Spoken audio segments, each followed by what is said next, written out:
What can you tell us about this?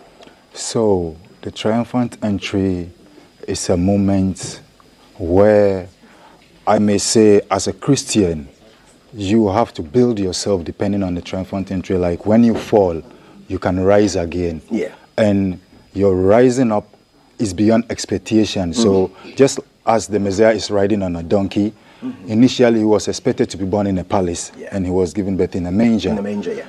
Now he is riding to Jerusalem, where he was expected to be on a horse or a chariot, but then he's on a donkey, which no one does that. So even there was a question like, who is he sitting on a donkey? Yeah.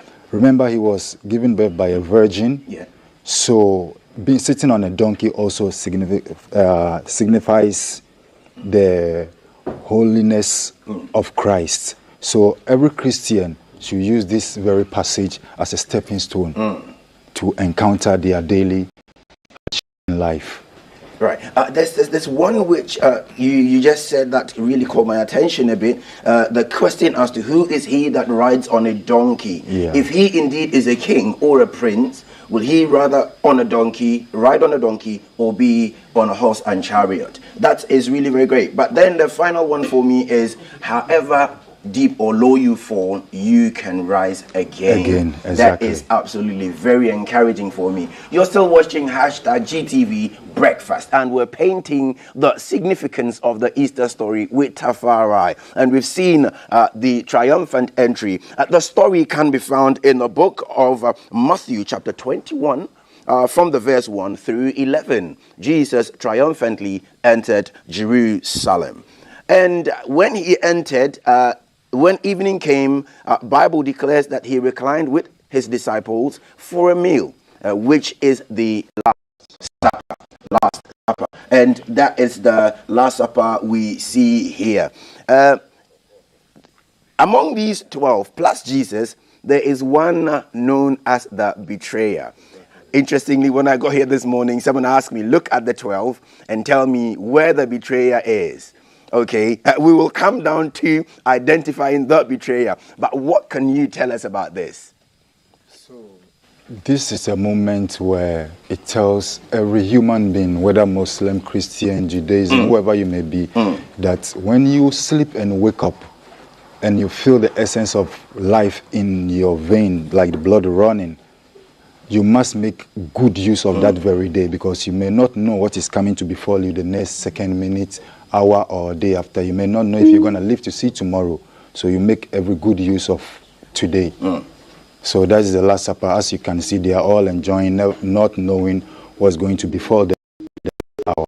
But the interesting thing with this final meal is Jesus himself made an open announcement telling the 12 that at this table, one of you is going to betray me. The story can also be found in the book of Luke chapter 22, 7 through 23. And if you have your Bible, you can be reading along with us as we go through the significance of the Easter story. And so now let's look at these young men, I call them, the 12 with Jesus, seated at this table, and Jesus making that open announcement. I can imagine what the commotion will suddenly be. Who will that be? Exactly. You painted it. Do you want to unearth the secret, or we should walk through it, and anyone watching this morning can, on the next painting, identify the betrayer at this table? Sure, I think it should be a test of time where people can identify who is their friend and who is their enemy. So we should leave it to the time should expose who our friends or our enemies are. That's a good one there. That's a good one there. And timing is everything in life. And so we're moving on to the next painting. And the next painting is going to be the betrayal. The betrayal. The betrayal. And so we've just seen the Last Supper. And as I mentioned, you can find the story according to the book of Luke chapter 22 from the verse 7 through 23. The significance of the Easter story is also to let you know who your friends are and who your enemies are. They may be at the table with you, but they may also have their own agenda. Now we're moving on to the betrayal. Tafari, I know you're painting. Let me come across and find out what where if I should go out and okay, you're still on it. You're still on it. Let's come back to the board. And again, we have what looks like the setting of a garden. And we see now, let me go quickly to the board and then come back here. So if you were trying to find out who the betrayer at the time or at the table would have been, if you were trying to find out who the betrayer at the table would have been, now look into the betrayal. Look at the betrayal setting, and you should find who the man who betrayed Jesus is.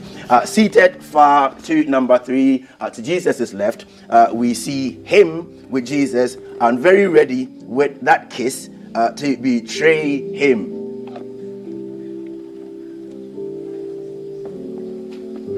Let's go to the choir as Akusia Japan gives us a song with this story. Akusia, take it away. Thank you. Take it away, Akusia.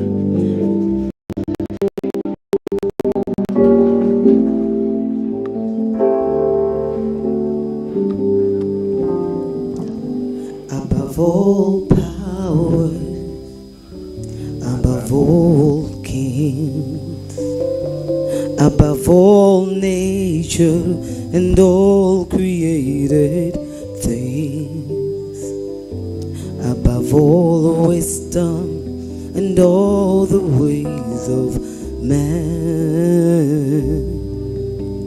You were here before the world began. Above all kingdoms, above all thrones, above all wonders the world has ever known, above all wealth and treasures on the earth. There's no way to measure what you're worth, but he was crucified, laid behind the stone. He lived and then he died, rejected and alone. Like that rose trembled on the, he took that fall. Then he thought of me above all.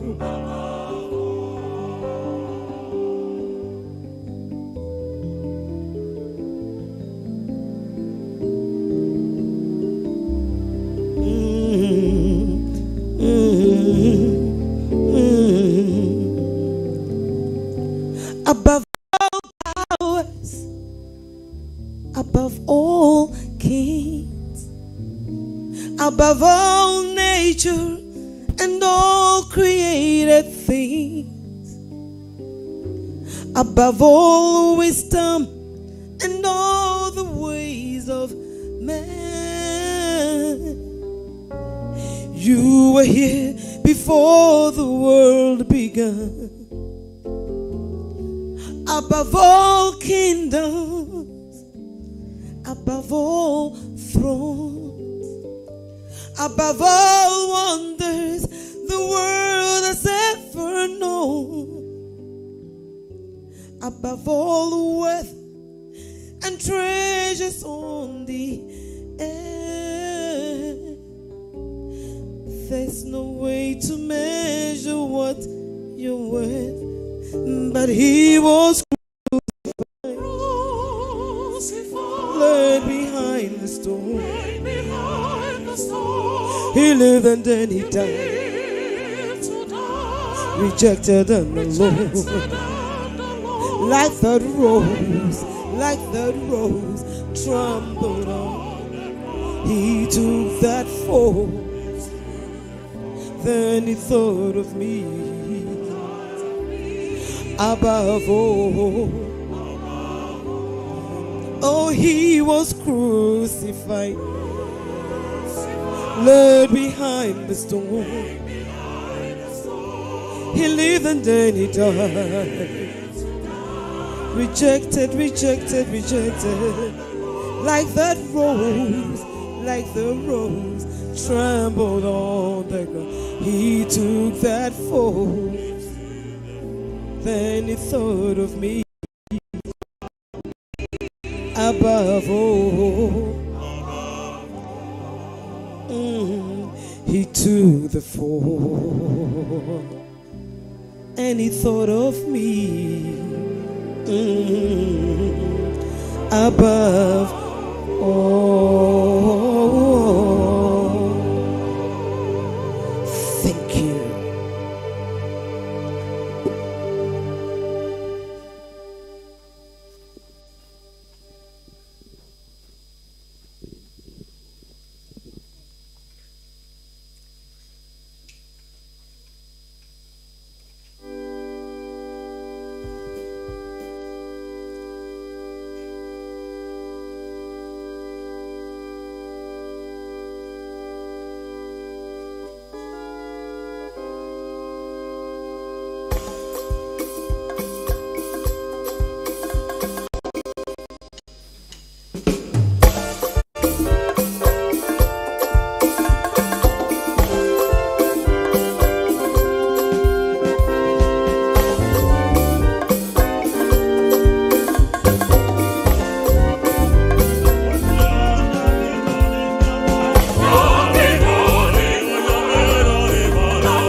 Betty Bobo le Bobo, oh boy, oh Betty Bobo le Bobo. So slow, and I assume that Betty Bobo le Bobo, oh Betty Bobo le Bobo.